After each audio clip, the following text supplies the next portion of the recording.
One Orange County leader's got a plan to bring in $1 billion, $1 billion, not slashing the budget or cutting jobs. It'll be all in your taxes. Thanks for staying with us. I'm Bob Fryer. I'm Sunny Abata. Only on Fox tonight, Kimberly Wiggins with the county property appraiser and the crackdown on potential tax cheats.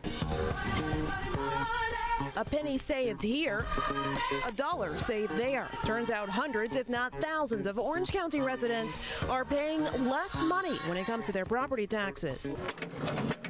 But they're not all doing it legally. That's why Orange County property appraiser Singh says he's going after millions owed by so-called tax cheats, those who allegedly wrongfully filed for a homestead tax exemption. It's basically a $25,000 or $50,000 discount that you get on your assessment, and then you're taxed on the remainder. But you can only apply it to the house you currently live in.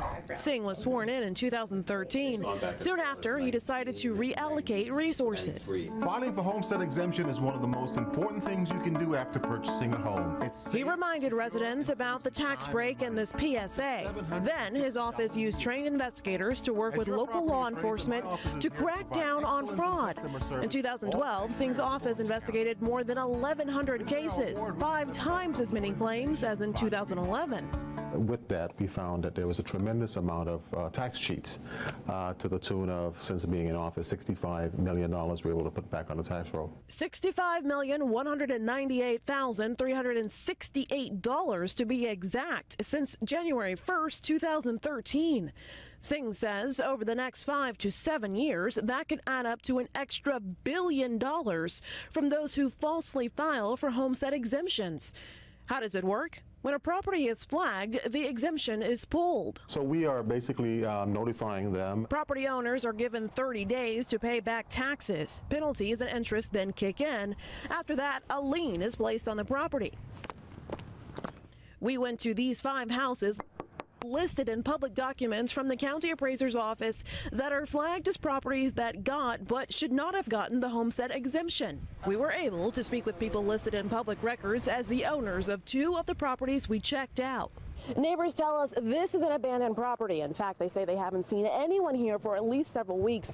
Just check this out for yourself. Here are several newspapers out here piling up, even disintegrating. We spoke with the woman OCPA records list as the homeowner for that home.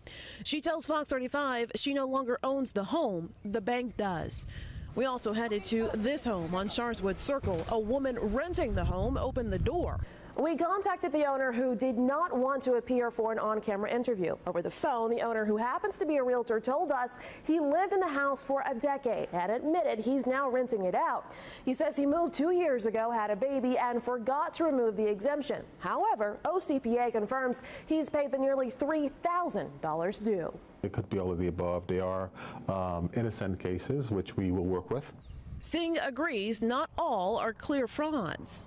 But when someone is purposefully trying to cheat the system, then we want to aggressively go after those folks. At the end of the day, if we all pay our fair share, we all pay less. Of the 3 other homes we checked, the records from the property appraiser's office show each owner is having a different principal address. County records even show the woman who owns this property lives out of state. When we get those return mails, that would essentially be a trigger. A tip that could kick off an investigation that could lead to money that'll help those who live in Orange County. In Orlando, Kimberly Wiggins, Fox 35 News.